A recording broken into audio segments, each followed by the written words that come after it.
Bonjour les amis, j'espère que vous allez bien. C'est encore GPE pour la présentation d'une nouvelle application. Cette application permet de gérer les établissements scolaires, primaires et secondaires. Il s'agit d'une application conçue à base de Excel et cette application n'est pas utilisable sur Excel 2007 et Excel 2013. Ce fichier permet de calculer les moyennes, d'imprimer les bulletins, d'imprimer la liste des élèves, d'imprimer la liste des enseignants, d'enregistrer les frais d'inscription, de faire le suivi pour savoir quel élève a payé ses frais d'inscription, quel élève n'a pas payé ses frais d'inscription, de faire pareil pour les frais de scolarité. Cette application permet non seulement de gérer le volet scolaire, mais aussi la trésorerie de l'établissement. Quand vous ouvrez le fichier, vous êtes sur cette page d'accueil et avant toute chose, il faut se connecter. Pour se connecter, on utilise ce bouton et on s'exécute sur le formulaire. Je mets le login, je mets mon mot de passe et je clique sur le bouton connexion. On peut afficher ou masquer le mot de passe. On peut réinitialiser le mot de passe en cas d'oubli. Une fois que vous êtes connecté, le logiciel passe en mode plein écran et les modules se déploient. Pour désactiver le mode plein écran, vous pouvez utiliser ce bouton. Ce bouton permet de désactiver et activer le mode plein écran. Nous allons commencer par le premier module qui est identification. C'est ici qu'on renseigne les informations sur l'établissement scolaire et les informations devant figurer sur les bulletins de notes, ainsi que le logo. On peut également modifier les paramètres de connexion que j'ai utilisés tout à l'heure. Pour ce faire, il faut cliquer sur ce bouton et confirmer le mot de passe de connexion. Une fois cela fait, vous avez maintenant accès aux données de connexion. Et ici, vous avez l'adresse email de récupération de mot de passe en cas d'oubli de mot de passe ou de login. Donc, il faut mettre une adresse email à laquelle l'on a accès. Si vous n'avez pas accès à l'adresse email qui est mise ici, ça ne sert à rien de vouloir initialiser parce que vous n'aurez pas la possibilité de récupérer les informations envoyées sur cette adresse. Après avoir fait l'identification, on clique sur le bouton enregistrer et on confirme. Après l'identification, pour le bon fonctionnement du système, nous avons intégré plusieurs paramètres que nous allons voir tout à l'heure. Le premier paramètre est l'année scolaire. Quand vous ouvrez, vous avez la liste des années scolaires déjà créées. Et par année scolaire, on peut définir un type de bulletin. Le bulletin peut être trimestriel ou semestriel. Donc ça se définit à la création de l'année scolaire. Et enfin, on peut clôturer une année scolaire. Une fois que l'année scolaire est clôturée, il est impossible de faire des modifications, des saisies de notes ou de moyennes sur cette année scolaire. Après le paramètre année scolaire, vous avez les cycles. Au niveau des cycles, nous avons 3 cycles. Le cycle préscolaire, le cycle primaire et le cycle secondaire. Au niveau du préscolaire, vous avez 3 types de classes. La maternelle petite section, la moyenne section et la grande section. Au niveau du primaire, vous avez les types de classes de CP1 au type de classe CM2. Au niveau du secondaire, vous avez les types de classes 6e à la terminale. Et par type de classe, on peut définir le montant des frais d'inscription et le montant de la scolarité. On peut aussi configurer la note maximale pour chaque type de classe et donner la moyenne d'admission. La moyenne d'admission, c'est la moyenne à partir de laquelle vous êtes considéré comme admis en classe supérieure. Et pour apporter des modifications sur ce formulaire, il suffit de double-cliquer sur la ligne concernée. Quand je double-clique, j'ai le petit formulaire qui apparaît avec le type de classe en en-tête. Et là, on peut apporter des modifications au montant des frais d'inscription, à la scolarité, à la note maximale et la moyenne d'admission. Après ça, on clique sur le bouton OK. Après les paramètres cycle, on a les paramètres appréciation enseignant. Lors de la saisie des moyennes des enseignants, on a la possibilité de mettre des appréciations. Dans un souci d'harmoniser les appréciations, nous avons décidé de paramétrer les appréciations en fonction des tranches de moyenne. Et c'est grâce à ce formulaire que nous pouvons configurer ces tranches.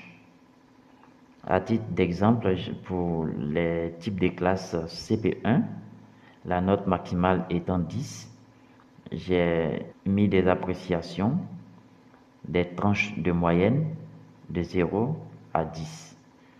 Pour la première tranche, quand vous avez une moyenne entre 0 et 4, l'appréciation, c'est passable. Entre 5 et 6, c'est bien. Entre 7 et 8, c'est assez bien. À 9 de moyenne, c'est très bien. Et quand vous avez 10 de moyenne, c'est excellent. Ce sont des éléments qui pourront être paramétrés par l'utilisateur du logiciel et avec l'accord des enseignants, parce que ce sont des appréciations de moyenne des enseignants. Pour utiliser ce formulaire, il faut non seulement sélectionner le type de classe, mais aussi faire les saisies. On peut venir dans une autre classe où je n'ai pas encore fait ce paramétrage. CE1, on voit que la moyenne est sur 10. Et vous voyez que la moyenne de départ est 0. Je peux dire de 0 à 5. Appréciation 1. J'ajoute de 6 à 7. Appréciation 2. J'ajoute. À partir de 8. Appréciation 3. J'ajoute. Quand vous avez 9 de moyenne, appréciation 4, j'ajoute. Et quand vous voulez faire des suppressions, vous sélectionnez la ligne et vous cliquez sur le bouton supprimer. Alors attention, on vous dit ici, souhaitez-vous supprimer à partir de appréciation 3? Si vous faites oui, non seulement la ligne sélectionnée sera supprimée, mais toutes les lignes après la ligne sélectionnée seront également supprimées. Donc, dans mon exemple ici, j'ai sélectionné appréciation 3. Et même si j'avais d'autres appréciations après, je mets par exemple, quand vous avez 10, on va dire appréciation 5. Et je décide de supprimer l'appréciation 3. Et quand je valide, on peut voir que tout a été supprimé à partir de l'appréciation 3. Parce que les appréciations sont saisies de façon graduelle. Et quand vous supprimez au milieu, ça supprime tout ce qui est après la ligne sélectionnée. Une fois que vous finissez la configuration, vous devez obligatoirement cliquer sur ce bouton avant de changer de type, parce que quand vous faites la configuration, ce n'est pas immédiatement enregistré dans la base de données, mais c'est mis en attente ici. C'est quand vous cliquez sur le bouton enregistrer que le système enregistre ça dans la base de données. Donc si je change de type, on vient au CP2. Si je reviens sur le CE1, on peut voir ici que rien n'a été enregistré. Voilà comment on fait la configuration des appréciations des enseignants. Le paramètre suivant, ce sont les matières. C'est ici qu'on crée la liste des matières enseignées par l'établissement. Et il y a des établissements scolaires qui donnent des moyennes de conduite. Si c'est le cas, il faut enregistrer la conduite comme une matière. Pour faire des saisies, il faut saisir la moyenne que vous souhaitez ajouter ici et vous cliquez sur le bouton ajouter. Pour supprimer, vous cliquez sur la ligne à supprimer, vous cliquez sur ce bouton. Pour modifier, vous devez double-cliquer. Après avoir double-cliqué, le système va récupérer et vous allez pouvoir apporter des modifications. Après avoir modifié, vous cliquez sur le même bouton d'ajout et la modification sera validée. Je vais supprimer ça.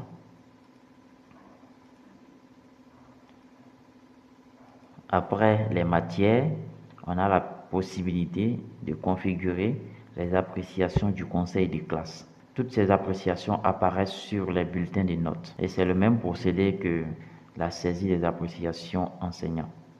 Quand vous sélectionnez, vous donnez les tranches et vous mettez les appréciations. Et là, c'est pour le conseil de classe. Donc, vous pouvez voir ici, travail passable, bon travail, assez bon travail, très bon travail. C'est pareil pour les mentions du conseil de classe. Et là, ce sont des titres, des distinctions qu'on donne aux élèves brillants. On peut voir ici tableau d'honneur plus encouragement, tableau d'honneur plus félicitations. Donc, ce sont des éléments qui pourront être créés par l'utilisateur et qui seront appliqués au bulletin de notes.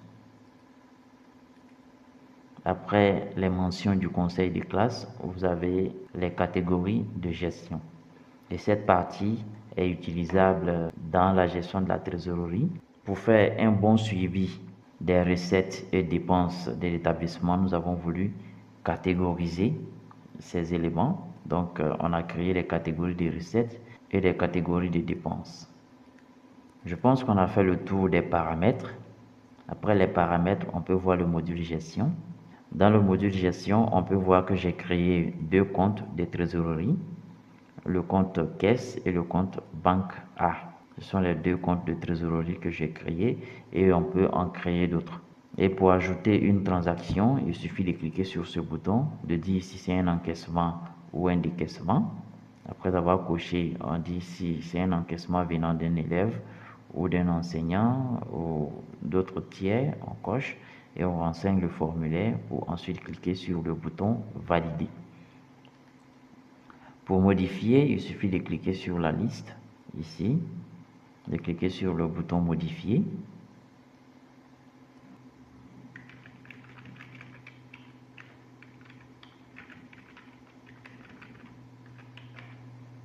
Voilà, on clique sur le bouton valider et la modification est appliquée.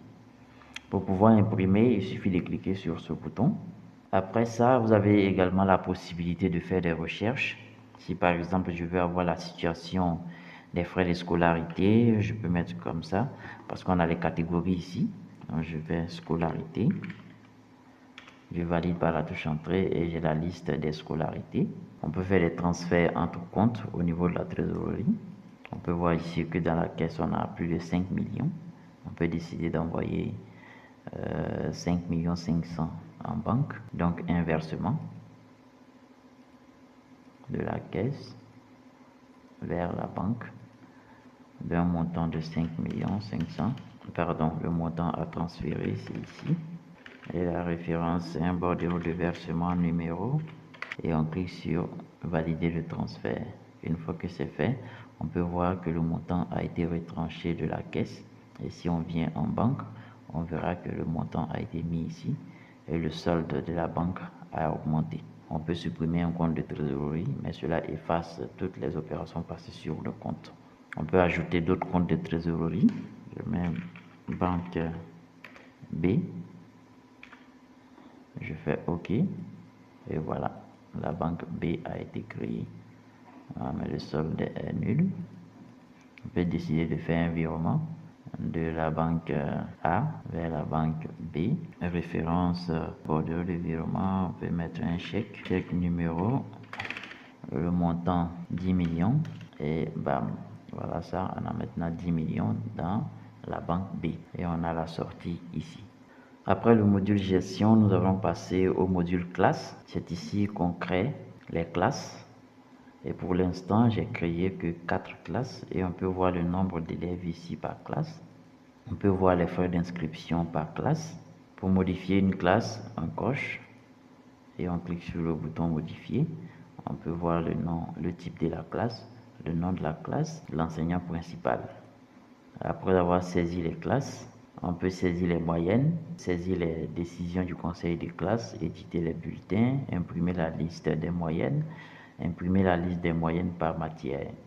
Voici les fonctionnalités du module classe. Après ça, on a le module enseignant. C'est ici qu'on fait la saisie et l'affectation des enseignants. Donc après avoir saisi les enseignants, il faut les affecter aux différentes classes. Pour cet enseignant, on peut voir ici qu'il enseigne au CP1 et au CP2. Et voici les coefficients de chaque matière. Voici les jours d'enseignement. C'est la partie affectation qui permet de lier un enseignant à une classe et à des matières. C'est ce qui permet de faire le lien entre les matières, les classes et les enseignants. Après ça, on a le module élève. C'est ici qu'on saisit les élèves. Pour la saisie d'un élève, vous devez enregistrer un numéro de matricule, sa date de naissance, et vous devez l'affecter à une classe. On peut voir ici la situation des frais de scolarité et d'inscription. Ici, dans notre cas, ici, on voit que les frais d'inscription ont déjà été payés. Et au niveau de la scolarité, sur 75 000, 60 000 sont déjà payés et il reste 15 000.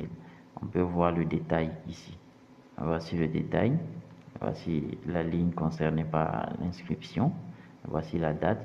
Et si on vient au niveau de la trésorerie, on peut voir ces opérations dans la trésorerie.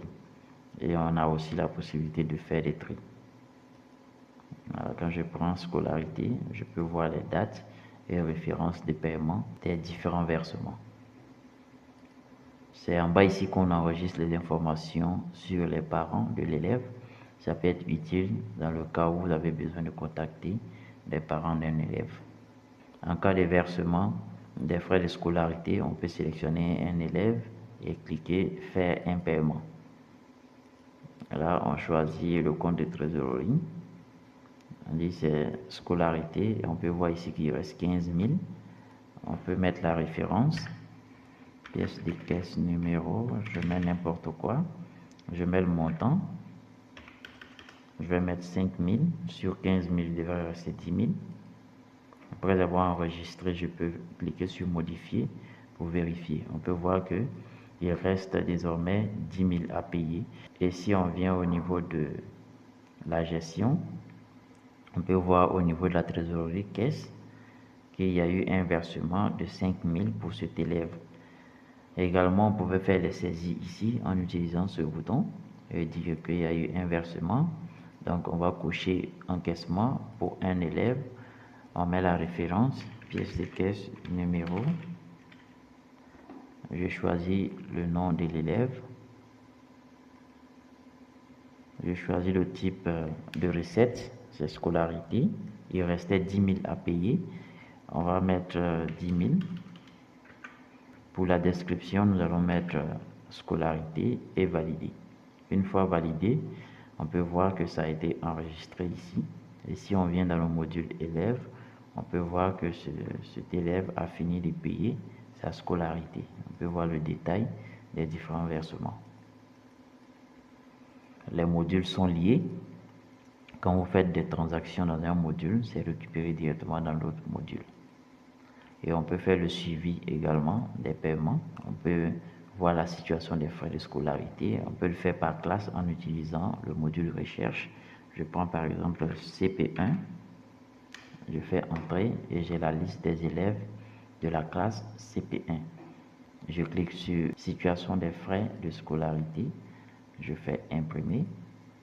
Je ne sais pas si on voit bien, je vais imprimer pour l'exporter en PDF. Situation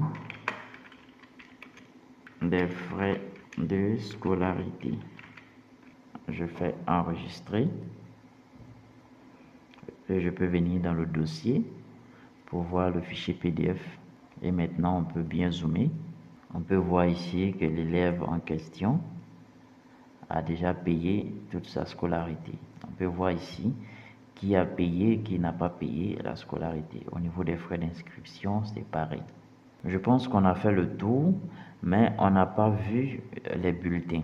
Donc, je viens dans le module classe.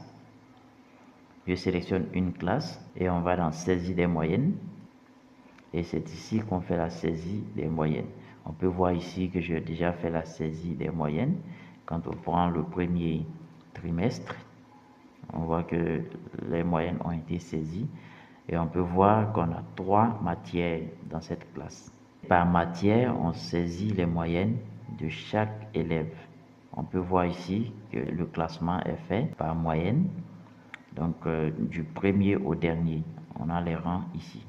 Le premier, deuxième, troisième, ils sont 7 dans la classe. On peut voir ça ici. classe CP1, ils sont 7 élèves. Et quand on vérifie les moyennes, je l'ai déjà saisi pour le premier trimestre. Et quand on prend une matière, on a seulement la liste des moyennes de cette matière et on peut faire des saisies. Ici, il n'y a pas la possibilité de faire des modifications. Vous pouvez soit supprimer la ligne, soit ajouter. Si vous vous êtes trompé, supposons qu'ici, il n'y a pas 0,80 de moyenne, on va supprimer. On supprime, on le sélectionne, on met sa moyenne. Je mets par exemple 3,5 et là il était dernier avec 0,80 de moyenne. En lui donnant la moyenne de 3,50, il doit être le cinquième de la liste. Ajouter et voilà, il est le cinquième avec 3,50 sur 10. Donc quand on fait les saisies, au fur et à mesure qu'on fait les saisies, les moyennes sont classées et on doit faire la saisie des moyennes pour toutes les matières. Après avoir saisi pour le trimestre 1, on peut maintenant éditer les bulletins de ce trimestre. Pour éditer les bulletins, on clique sur la classe concernée. Il y a d'abord la décision du conseil de classe à enregistrer avant de pouvoir éditer les bulletins. Donc je clique sur ça, conseil de classe, on choisit la période et on peut voir la liste de classes ici. C'est ici qu'on saisit les absences et les sanctions du conseil de classe. S'il n'y a pas de saisie à faire, on vient quand même et on sélectionne la période et on clique simplement sur le bouton enregistrer. Cette sanction, on peut l'enlever. Pour l'enlever, j'efface et je fais ajouter. Voilà, la sanction a été enlevée et je dois cliquer sur le bouton enregistrer pour que ce soit pris en compte. Donc je fais enregistrer. Une fois que la décision du conseil de classe est enregistrée pour une période, on peut venir maintenant éditer les bulletins. On choisit la classe, on vient sur éditer bulletin. Sur ce formulaire, on a la possibilité d'éditer les bulletins par élève ou éditer tous les bulletins. Donc pour imprimer les bulletins par élève, on peut soit changer la sélection ici. On peut également faire la sélection par nom. On peut aussi se déplacer de la sorte.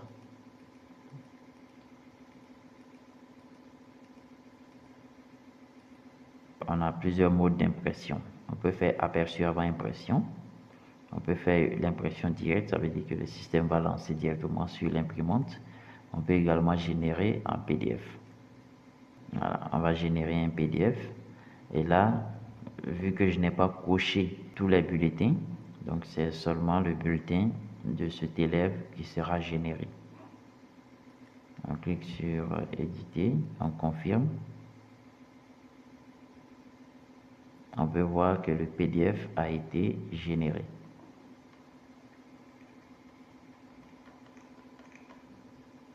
Et voilà le bulletin.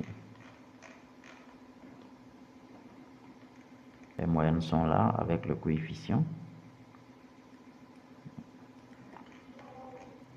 Donc si on vérifie au niveau du conseil des classes, on peut voir que ces sanctions ont été saisies sur cet élève. Voilà, voici son nom. Si on vient dans le logiciel et qu'on vérifie le conseil de classe, on a imprimé le bulletin pour le trimestre 1, donc le premier trimestre. Je viens dans le conseil des classes, premier trimestre. On peut voir ici que pour celui-là, il y a eu blâme conduite. Voilà pourquoi on a ça ici sur son bulletin. Blâme conduite, il y a eu un avertissement de travail parce que on a fait une configuration au niveau des paramètres, mention du conseil de classe. CP1, avertissement de travail. Quand votre moyenne de classe est entre 3 et 6, on vous dit qu'il y a un avertissement sur votre travail. C'est ce qui a été décidé. Donc si on regarde sa moyenne, il a 6,00 sur 10. Voilà ça ici. Donc entre 3 et 6. Voilà pourquoi on a ces mentions, ces sanctions, pardon, sur son bulletin de notes. Et on peut voir ici le résultat de la classe, la moyenne de la classe, la moyenne minimale et la moyenne maximale de la classe. La moyenne maximale doit être attribué donc au premier, 8,30. Si on regarde ici, plutôt imprimer la liste des moyennes. Pour le premier trimestre, je n'ai pas choisi de période. Donc pour le premier trimestre, le premier c'est celui-là, matricule 2024-0001. Il est le premier avec 8,30. C'est la moyenne maximale de la classe. Voilà comment le système fonctionne. En tout cas, c'est une application très fluide. Les informations récupérées et les moyennes calculées sont exactes. Voilà comment fonctionne le système. Je pense qu'on a fait le tour. Si vous voulez voir l'application de plus près, vous pouvez venir à notre bureau pour une présentation, si vous êtes à Abidjan, bien sûr. Je fais des présentations de logiciels en ligne. Il suffit de me contacter et on pourra faire des simulations en ligne. Merci d'avoir regardé la vidéo. À la prochaine pour une nouvelle vidéo. Prenez soin de vous.